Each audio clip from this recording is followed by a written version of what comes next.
The August WASDE report was bearish for the row crop sector. USDA raised corn yields 3.3 bushels from July to a record 181.8 bushels per acre. That raised production 278 million bushels and ending stocks by 108 million.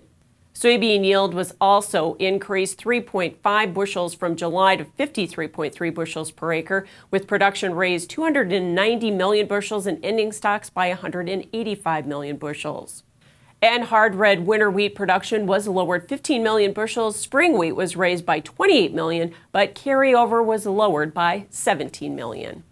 And joining us with markets, Randy Martinson with Martinson Ag. Randy, let's break down the report. USDA put corn yield and production at record levels, but are these the highest numbers you think we'll see this year, especially with the storm earlier this week? I think it is. We've got a couple of things that are going to be in corn's favor going forward here. One of them, it is a pretty big yield. Second, the storm that went through on last Monday for Iowa certainly took bushels away. So we're going to see that kind of come into play into the market, maybe in the September report, maybe even the October report. I do think USDA might be overestimating demand a little bit, but that's something that we'll sort out as the year goes. Do you think that we've put in a harvest low, early harvest low in the corn market, and what's your marketing advice with that in mind? I do think that this market now for the next couple of months might trade steady to a little higher. So yeah, I do think we put in a low at this point. For producers, I'd be a little bit patient. I would be looking at watching your basis levels. If you need to deliver crop off of the combine, that's something to pay attention to. There's going to be some end users, especially up here in the northern plains. They're going to need product at harvest, so basis levels are going to be fairly good. Watch that. Hold off on locking futures here for 2-3 weeks just so we can see what this damage was.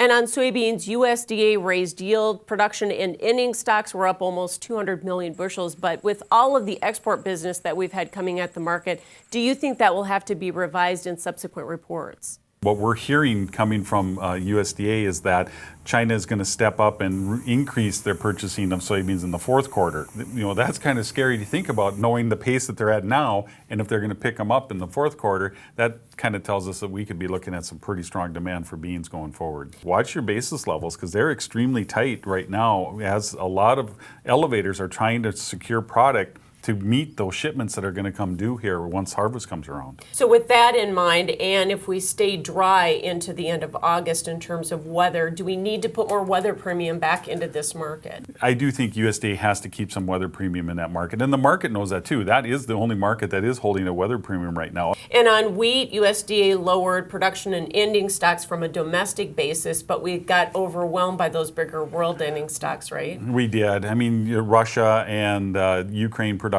was increased in this report. U.S. numbers were friendly. When you have the lowest acres in 110 years of winter wheat, you got to see a little pullback in production.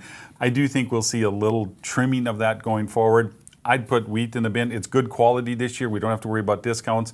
I think you're going to be looking at marketing the wheat market more in November. Appreciate you coming in with your analysis. Thanks so much. That's Randy Martinson, Martinson Ag.